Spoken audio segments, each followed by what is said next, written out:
حطي اللحمة او الكبدة جوه الغسالة، واوعدك هتتخلصي من اكتر مشكلة بتقابلك وهتنجز معاكي الوقت. وبجد بجد هتدعيلي من الفكرة دي. حيل كتير في الفيديو، يا ريت تتابعيني وان شاء الله هتطلعي مستفيدة حتى لو بفكرة واحدة منهم. الفكرة الأولى معايا، لو انت بتعاني من نطورة الدقيق وانت بتنخليه على الرخام، سواء بتعملي كيك سواء بتعملي بيتزا، لو انت بتعاني من المشكلة دي بجد، انا قبل ما اعرف الموضوع ده كنت دايما لما اجي انخل الدقيق بالطريقة التقليدية، ان انا اكب الدقيق على طول في المنخل وانخله، الدقيق كان بيتنطور في كل حتة. بس الحركة دي ان انت تجيبي الدقيق وتحطي تجيبي الكوباية اللي فيها الدقيق وتقومي كافياها كده على وشها، على المنخل من جوه، وعامله نخله بحركه دائريه كده زي ما انت شايفه بالكوبايه وانت ماسكاها، مفيش ولا نقطه دقيق هتنزل. اوعدك ان انت هتنخلي الدقيق لحد اخر شويه، ومن غير ولا نقطه دقيق ما هتنزل على الرخامه. زي ما انت شايفه كده الرخامه حواليها زي الفل، ولا نزل اي دقيق عليها. جربي الفكرة دي واوعي تستخدمي الفكرة التانية، لان بجد بجد مهما حاولتي ان انت تتحكمي في الدقيق وان هو ما ينزلش بره الطبق اللي بتنخلي فيه، برضو بينزل وبرضو بيتنطر في كل حتة.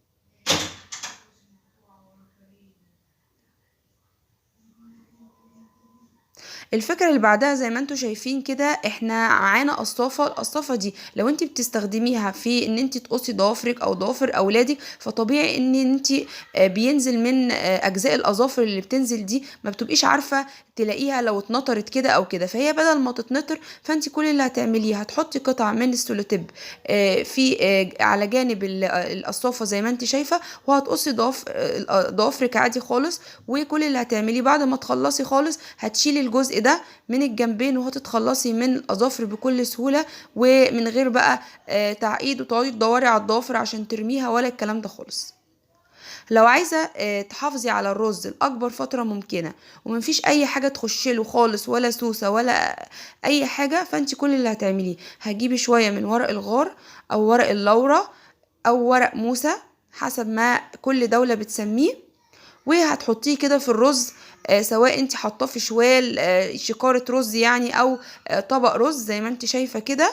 واوعدك ان هو هيقعد من السنة للسنة زي الفل، مفهوش سوسة مفهوش كمكمة مفهوش اي حاجة، مش هيتكسر ولا اي حاجة.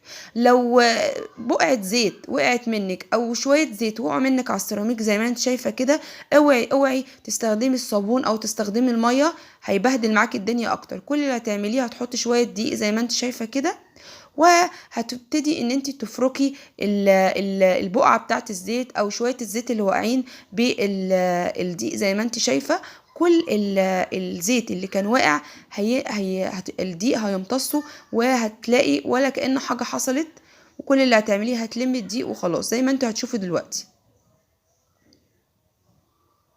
الدقيق هيشرب الزيت كله وهيتجمع كله في حتة واحدة زي ما انت شايفة كده اهو. دول شوية الدقيق اللي انا دلقتهم، ودول الزيت اللي وفيهم الزيت اللي كانوا شوية الزيت اللي كانوا مدلوقين. وكل اللي هنعمله هنجيب بس فوطة وهنمسح بس النطورة بتاعت الدقيق على السيراميك وخلاص، ولا مية ولا اي حاجة، لان المية هتزود المشكلة مش هتحلها ابدا، لان ده زيت واحنا عارفين ان الزيت عمره ابدا ما بيختلط بالمية. هنمسح كده السيراميك هيرجع زي الفل، ولا كأن في زيت اتكب ولا كأن في اي حاجة حصلت زي ما انتوا شايفين كده.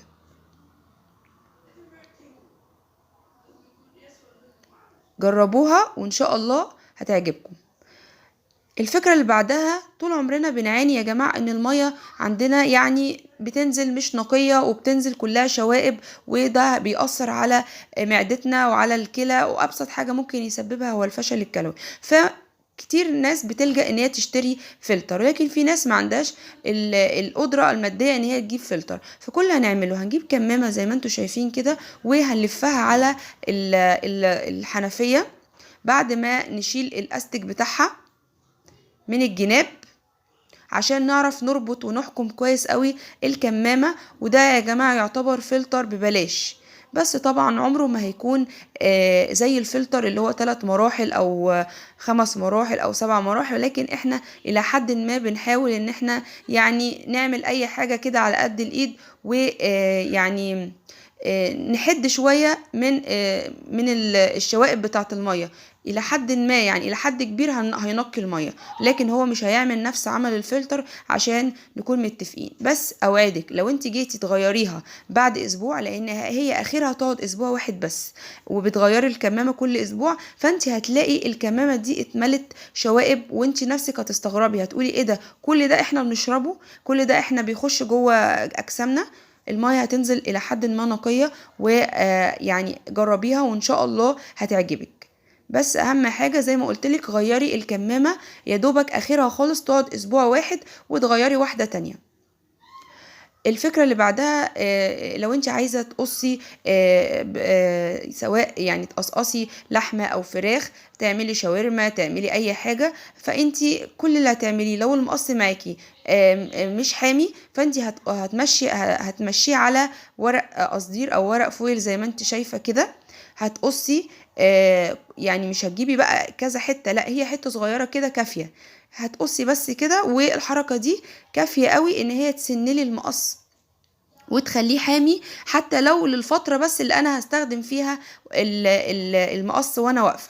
يعني هتنجز معايا بدل ما انا اعمله بمسن او اوديه عند راجل يسنهولي، فانا ده الحركة دي هتنجز معايا، وهتجربي وهتشوفي في وقتها المقص بقى حامي جدا، وهتريحي ايدك بدل ما انتي بتعملي مجهود عشان تقصي اللحمة.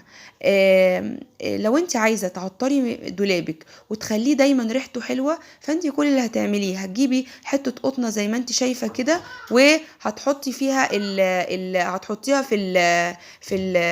هتحطي فيها العطر المفضل ليكي زي ما انت شايفة كده، وهتحطيها بقى القطنة دي ما بين الطرح، ما بين الملابس بتاعتك، رف الفوط، بجد الريحة هتبقى حلوة جدا، وهتحسي بانتعاش كده كل ما تيجي تفتحي الدولاب بتاعك. الفكرة دي بقى يا جماعة فكرة هايلة، وبجد بجد اعتمدوها وهتدعولي بجد. زي ما انتوا شايفين كده ده كيس فيه كبدة، انا عايزة اطلعه من الفريزر، وزي ما انتوا شايفين كله تلج، انتوا كده شايفين هو عليه تلج. وطبعا انا ما عنديش ميكروويف وعايزة افكه بسرعة جدا ومستعجلة، واحنا كمان في فصل الشتاء، واحنا عارفين ان فصل الشتاء الحاجة بتفك فيه بسرعة جدا. فانتي لو اي حاجة لحمة فراخ كبده حتى لو خضار، فانت هتطلعيه كل اللي هتعمليه هتحطي وهتشغلي عليه برنامج الدوران السريع. وطبعا بس لازم اللحمه او الفراخ او اي حاجه تكون جوه كيس محكمه، عشان لا نحافظ على نظافه الغساله، وفي نفس الوقت نحافظ على نظافه الاكل. تمام. وهنبتدي نشغل الدوران السريع دقيقة بالظبط يا جماعة، أو بالكتير قوي 5 دقايق، وهتلاقي يعني الحاجة معاكي فكت، وبقت يعني فكت في ثانية، وما احتجتيش ان انت تستني فترة طويلة عشان تفك معاكي، او سبتيها بقى على الرخامة وابتدى بقى من حواليها كده المية تنزل بتاعتها على الرخامة. لا زي ما انتوا شايفين كده الكبدة فكت، انا والله ما سبتها غير اقل من دقيقة، نص دقيقة بالكتير عشان اوريكم، مرضتش استنى حتى. زي ما انت شايفة كده فكت معايا وانجزت معايا بسرعة قوي.